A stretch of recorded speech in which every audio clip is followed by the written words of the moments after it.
I want to talk about a subject that, man, it consumes so much energy in our lives. It can change the trajectory of a relationship. When we gift ourselves with it, we can find our breath where it feels as if we previously didn't have any air or oxygen. And that is the willingness to forgive. The commitment to yourself, not to others, to yourself to stand in the space of forgiveness. Relationships, they're going to be the thing that always consumes the most energy. Why? Because when you get to the end of your life, when I get to the end of my life, we won't think about the career. We won't think about how much money is in our bank. We won't think about the projects we should have done, could have done, or did do. When we're at the end of our life, the last 3, 4, 5 years, you sit back. Hopefully you're nice and really, really old. You lived a long life. What I hear is that you sit back and you reflect on the quality of your relationships. My grandmother said, sweetheart, you're going to be a good steward of many things in your life, but protect the quality of your relationships. And so inside of a relationship, there's love, there's agreement, there's communication, there's celebration. All of these ingredients need to exist. And then there's that other ingredient, forgiveness. That's the one that no one really teaches about. We have classes on how to grow with someone, but forgiveness is that thing that we treat it as if forgiveness is a luxury. Now, first, let's unpack the myth about forgiveness. We believe that if you forgive someone, you're actually letting them off the hook. If you forgive someone, you're pardoning their behaviors. If you forgive someone, what happened didn't hurt. That's not the case. Forgiveness is about being committed to the finite, the limited amount of real estate in your being, in your body, to say, I only have so much real estate in my essence, in my soul, in my being. And I don't want any of the real estate of who I am to be consumed with anger, frustration, hurt. I want to let all of my being be available to possibility.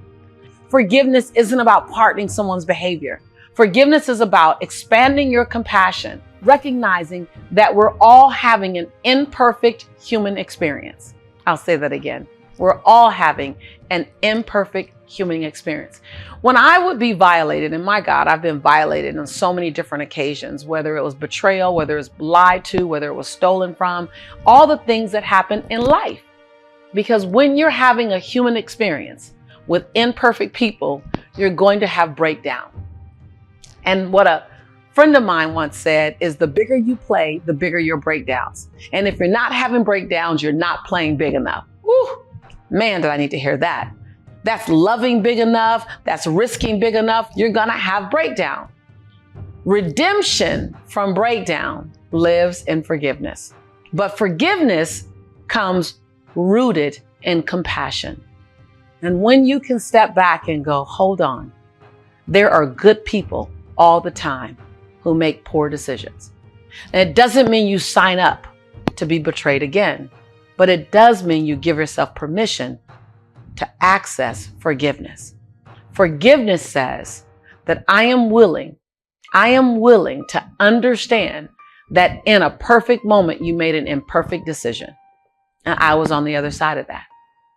You know, when I first began to recognize forgiveness was required, because I was that type of person in my early 20s. When I drew a line, I drew a line. If you burn me once, you don't ever get another chance. Matter of fact, I had the phrase, betray me one time, it's your fault. Betray me 2 times, it's my fault for trusting you again. And then I realized as I grew up that I would make mistakes.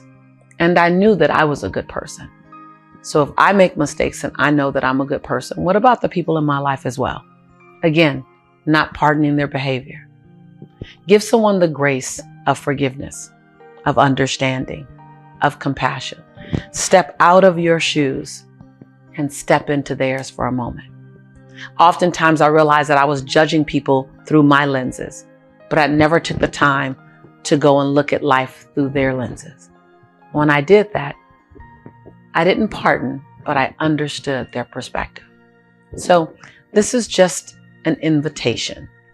Who have you been holding hostage to something that they've done? How many hours have you lost with someone that you care about? How many days? How many weeks? How many months? In some cases, yeah, how many years? You want to protect your memories. When you get to the end of your life, which I hope is a long time from now, you want to have the memories that you want to have. If they include someone that you're currently inside of a rift with, then do your part. You might not mend the rift, but at least do your part. And if you don't ever see or speak to them again, maybe they're no longer here, maybe they're no longer around, maybe they've transitioned, maybe the opportunity doesn't present itself, still access forgiveness. Who do you have the opportunity to extend forgiveness to, including yourself? Now, don't focus on the what they did, because you'll just grow the energy of what they did. So when you tell me, just tell me about the opportunity to forgive, not for what. Because for what is it doesn't matter. What did you need to hear? Like Lisa, you literally got on camera and said that so that I can hear it right now. You know how there's a divine timing thing always being orchestrated on our behalf? What is that thing? And then leave me a comment below.